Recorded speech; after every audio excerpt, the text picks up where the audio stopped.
In a world where the certain company keeps making weird decisions about giant robots that transform into vehicles, a certain YouTuber is trying to expose the masses of the bizarre things this company has done.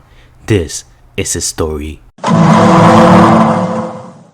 Inappropriate things in Transformers, weird Japanese stuff, cannibalism in a franchise for kids, and a fan-made joke that turned official. Transformers has quite a few bizarre things here and there, whether it be characters or concepts that got dropped or are still going on to this day. You guys have shown so much support for this series, with the exception of the Megatron video, which you guys should probably check it out, just saying. But other than that, this series has gotten tons of support, and I am gonna continue doing this as long as you guys support it, of course. I am planning to make, inappropriate things in Transformers Part 2. I already have a full list for, what I'm gonna talk about. So thank you for everyone who commented on that video. That might come sometime in the future, but today, we're going back to Japan, the land of anime, and nothing else. So Japan has done quite a few weird things. I covered some of that in, inappropriate things in Transformers, and then you also have the video that I did about Arachnid and how she was changed for the Japanese dub. And today we're continuing the trend of Japan doing weird stuff with Transformers.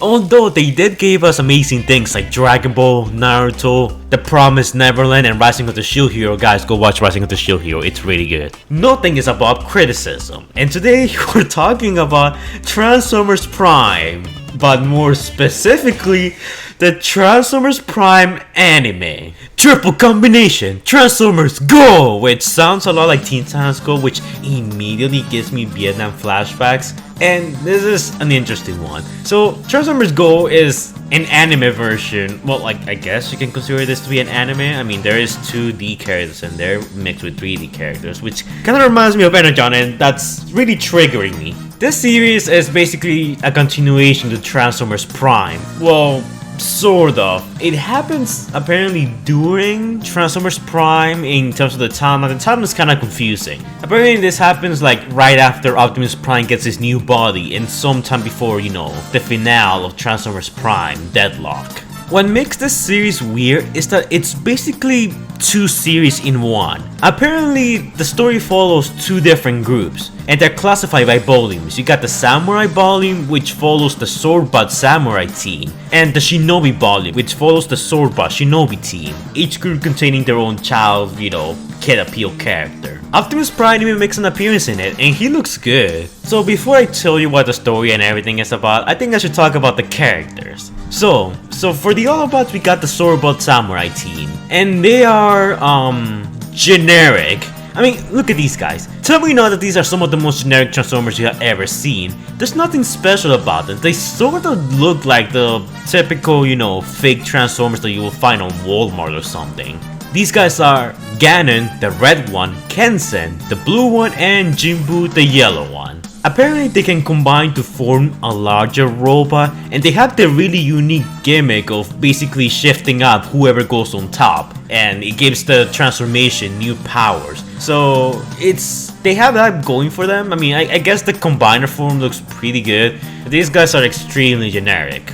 Next up we got the Swordbutt Samurai team, which all turn into beasts. The Swordbutt team consists of not Thundertron, Gekisomaru, oh my god these names, not Air Racer Heshomaru, and not Skybite Sensiomaru. They can combine to form an even bigger combiner, but I don't think they have the same gimmick as the Swordbutt Samurai team does. Optimus Prime here makes an appearance, and we actually see him in his Beast Hunter's, look, and he looks actually pretty good in this series. Until, for some reason, the show decided that's not nearly cool enough and decided to give him two new alternate modes. Yes, in this series, Optimus Prime is a triple changer. We got his typical robot mode, he transforms into a train that can fly. I know it's weird, just go with it. And a dragon, which, I mean, besides messing with the continuity, it's unique. I'll give it that. Also, something really weird about this series is that they refer to Optimus Prime as Optimus X Prime, Which honestly, every time I hear that, I can only picture some guy getting a giant lemon squeezer and just squeezing an Optimus Prime figure. If you speak Spanish or French, you will know why I think that. And next up we got the Predacons. Yes, they're not Decepticons, they're Predacons. We got the Jackie, which consists of not Rippersnapper, not Hungar, not Wind Racer, not Twin Strike, and not Rippersnapper. These guys are kind of the cannon fodder of the group. They fight the Swordbot and Samurai team every once in a while, and they kinda lose. They're like the Steves of their group. And then we have the 4 Oni, or the 4 Demons. A male version of Ripclaw, not Skystalker, not Darksteel, and not Vertebrake. This wonderful bunch of recolors are our heroes' main antagonists. And then we got the big bad himself, Dragatron, who's not Predaking. So apparently he's like the big bad of all of this, and he's like super strong and powerful. I have to admit, Red Predaking actually looks pretty cool. Kinda like this version more than regular Predaking. Now, I'm pretty sure that some of you guys that are paying attention to the footage I'm playing right now have noticed, but the characters, besides looking a lot like they do in Transformers Energon, but you know, better, they don't talk. And I don't mean that as in, you know, they're all mute, silenced protagonist type. I mean that their mouths don't physically move, and they kind of look like Megazords just walking around with people talking inside of them. Even Transformers Energon at least had the decency of making the Transformers mouths move. These guys are constantly talking with their psychic powers, I guess. Like, for some characters it makes sense. Optimus Prime, he has the face mask on like 24/7, so. But for these guys and everyone else, it looks awkward and weird. Anyways, let's just talk about the plot. Now, I haven't exactly watched the full-on show. I watched some snippets here and there and mostly read the TF Wiki, but I sort of do know what's going on. So, apparently a long time ago, the evil, demonic Predacons were sealed away by a couple of legendary discs that our gang must collect. Because they were so strong, apparently the Autobots couldn't destroy them or something weird like that. You might be wondering, how do these fearsome, like, figures of legend that were imprisoned so long ago return to cause mayhem in, you know, modern times Japan? And the answer's simple. Some kid just throws a rock at a random mountain and he hits another rock, which somehow frees the trapped Predacons and causes the entire plot of the series begin? Sure. Yeah, right. Anyway, so Dragatron awakens and his other 4 Oni also awaken, which kickstarts the plot. Something that I should also mention here is that this series seems to take a lot of inspiration from Transformers Energon, and I'm at least happy that the Transformers are not, you know, 3D all the time. Like, sometimes we get to see them in 2D form, because in my opinion, and I do agree with Dambo, he mentioned this in his own video, if Energon would have been 2D the entire time, it would have been a whole lot better. Here, I mean, stylistically, it looks good when it's 2D, you know? The 2D segments look very good, and it kind of makes me wish that this Transformers series would have been like that the entire time. So anyways, the Onis awake, and so does the other, you know, Transformers teams, and for episode 1, we follow the Swordbot team as they engage the Decepticons, and for episode 2, we follow the Samurai team, all before they come together, endgame style, in the last episode. So anyway, so we follow a kid as he goes through school. He finds one of the legendary discs somehow, and the Predacons kind of just are like, kid, give us the disc. But then the Swordbot team appears and they fight the Terrorbots. Now, even though this show like looks way better than Energon, the fights in here are so much better than Energon, I have to say that. Although it does seem like they use plenty of still and, you know, reuse footage every now and then. Now, I have nothing against reuse footage, but this is one of those shows where you can tell that they are, you know, constantly reusing footage. It's not like completely often, but at the same time, it's like, you know, often enough where you can tell that they're just trying to pan out the runtime. Kind of like what they did in Digimon Tribe with the Digimon Digivolutions. So anyways, the Swordbot team managed to beat the Terracons by using their super special secret moves that they need to shout out, Dragon Ball style. And I hope you guys are enjoying this, because that's the only bit of action you will ever see from the Terracons. Well, at least a version that looks like them. If I have to give this show any props over Transformers Prime, is that at least they included more than one Predacon. unlike Transformers Prime did until the actual movie, so they have that going for them. I can't be too mad at it. So anyways, the Sorbot team beats the Oni somehow to get transported to past Japan with the samurais, and they see that they also had the Legend Disc, and then the Autobots basically become this kid's guardian and start calling him Master. And like you guys can see, they don't talk at all, which is really frustrating me. Anyways, for the second episode, we follow the Samurai Bot team, and it's pretty much the same story, but this time we follow a kid that's a ninja, practices, you know, ninjutsu and stuff. Spin Jitsu, you might say. So the Autobot Ninja team appears, they fight the Predacon Recolors, they win, they combine, and the combination for these guys, I will say, it looks a little better than the Samurai Bot team, but at least the Samurai Bot team had the whole, you know, we can switch powers by switching the position of our combiner thing. You know, at least they had that going for them. These guys are kinda meh. Again, they get transported to the past, they pledge undying allegiance to their new kid Overlord, and they start in a quest to find the next Legend Disc. Then Optimus Prime goes and helps them, they fight some Oni bots, they collect the disc, but then at some point in the future, Dragontron decides that he has had enough of, you know, just lying in the background and actually engages the Autobots. Optimus Prime joins them, and we have a couple of fights here and there, and oh my god, Vertebrae can fly? Wow, Vertebrae, I appreciate you a whole lot more now. So Dragontron proves to be incredibly powerful, which almost makes me tempted to add him into the Versus series. Like, no joke, some of the stuff he does like makes him Star Savior or maybe Prime Unicron level. Like, I actually wouldn't mind like seeing more of this guy. I mean, sure, he lacks the depth and probably some of the brutality of Predaking, but his powers actually kind of make him pretty cool to watch. So anyways, Dragontron decides to unleash his evil plan of terraforming the Earth into Cybertron 2.0 because we need to rip off a much better show than this one. And before you ask me, this show's IMDb rating is... yeah. So anyways, he starts terraforming the Earth, he absorbs the Legend Disc, and he also kidnaps the Samurai teams and the Shinobi team's kids. No, I'm not even kidding, like the guy legit absorbs the kids for some reason and absorbs the Legend Disc and becomes super powerful, essentially becoming Super Saiyan Rose. So he essentially one-shots our heroes and they're pretty desperate right now. But somehow, through one of the best seasons of Deus Ex Machina, the kids manage to break themselves free because their hearts are like pure or something.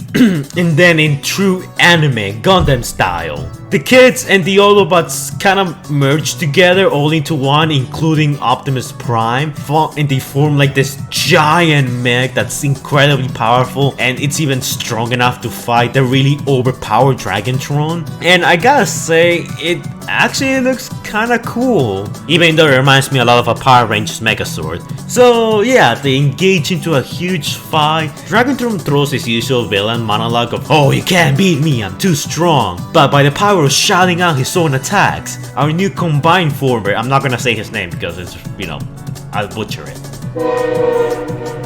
Oh no! Optimus Express! He's come to get me for posting! But anyways, our heroes, they managed to use the ultimate technique, Excessor, and they kill Dragontron once and for all. Well, they don't exactly kill him, they kind of just incapacitate him, and I mean, look at the guy, he just lost his wings and like a lot of his parts. And after the Legend Discs were released from Dragontron's body, our heroes decide to seal him away and also seal away the other Oni bots. Which, I mean, that's cool and all, but why couldn't you just kill him? I mean, he's standing right there, what's stopping you? Optimus and the other knockoff Transformers and not Transformers stand there triumphantly looking at the sunset as the clouds clear up and the sun comes up once more. And then we fade to black and the series is over. Yeah, that's how it ends. Kinda cliche, isn't it? So yeah, that's it for this show. It's pretty weird. Besides the cartoon, it also has a tone line, but the tone line mostly consists of recolors of the Transformers Prime Beast Hunters toys,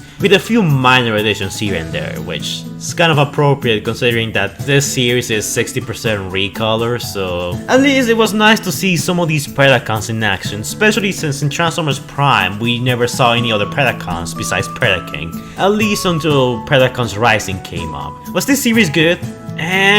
It was okay. okay. I mean, look at that score. I wouldn't say it's the worst thing ever. It looks way better than Energon, but that's not a, high bar to cross. And at the same time, the robot just, not moving their mouths and just talking through what I assume is some kind of mental link. It's weird. It feels weird. I'm not a fan of that. Also, you have your typical annoying kids that, join the Transformers because, plot. But this series has a lot of, old style Japanese Gundam series and, way of fighting with the whole shouting your attacks names, which, don't get me wrong, I appreciate that. I have fun watching that. I never get tired of Goku screaming, Hame, Hame, ah! Or Naruto using the Rasengan, or now Fumi, shouting out his shield attack names. That stuff is fun, but for Transformers it feels a little odd, It feels weird. And the Transformers themselves are kind of bland or one-dimensional, which with most of the Predacons being just your standard evil bots that kind of just want to destroy the world and stuff. But hey, with the limited amount of episodes this series has, it's, kind of to be expected. In total, this has 10 episodes. The Samurai volume has 6 episodes and the Shinobi volume has 4 episodes. Strangely enough, these episodes are available on YouTube for free, which is how I was able to find the footage, which is kinda bizarre, especially for a Japan show, because if people re-upload Dragon Ball, Naruto, or whatever other shonen is, popular at the moment, I will get taken down real quickly, but for these episodes, they're still up, and even there's English translations, which makes the fact that they're still on this bizarre. In my opinion, this was unnecessary, the triple combination Transformers Go cartoon. It's trying to squeeze itself into the lore and, origins and tales of Transformers Prime, but it feels awkward. It's like, imagine watching 5 episodes of Transformers Prime and then suddenly watching this. It feels completely different, and Optimus Prime being there kinda feels a little bit out of place. But other than that, there is some fun to be found in this series. While the action is kinda meh for the most part, there are some snippets something great in here. If you like, exaggerated, dumb, silly Japanese shows like this, you're gonna like this. You're gonna like this. If you like Transformers a lot, there is some enjoyment to be found here, but overall, I don't really hate this series, but I don't really like it either. It's just bizarre. But anyways guys, that's it for this video. Shout goes to our patrons, Moirice Prime, Ipos Fate, Mario Gordon, Predaking Hunter Plays, Mr. Baby Duke, and the absolute madman himself, Jordan the Great, who donated $100. Thanks for your support, guys. Make sure to go check out their channels, links in the description down below, and if you guys want to shout out yourself, all you have to do is donate to my Patreon. By donating to my Patreon, you get quite a few rewards. You can get a shout out to your channel, you can request your own videos, you can collab with me in some of my videos if you choose to. You get a special role on my Discord server. You can also get early access to my videos and stuff like that. There's plenty of rewards to choose from, and it's entirely optional. It sounds like a pretty good deal, right? But keep in mind, this is entirely optional, since freedom is the right of all sentient beings. Thank you guys for donating, it's much appreciated. So yeah, thanks a lot guys. So yeah guys, this video has gone long enough. I've been recording for about half an hour now, so I got a lot of work to do, a lot of stuff to edit. So yeah, hopefully you all enjoyed this episode. Give me some ideas as to, what I would think to talk about for the Bizarre Side series of Transformers videos that I do. I already know of a couple of things that I want to talk about in the future. Don't worry, the My Little Pony crossover will get its own episode someday, but for the most part, I'm still open up for ideas. So yeah, anyways, like, comment, and subscribe, and I'll see you all in the next video. Stay safe guys. Sayonara minna. Did I say that right, Google? Sayonara minna. Sure, we'll go with that. Anyways, bye guys.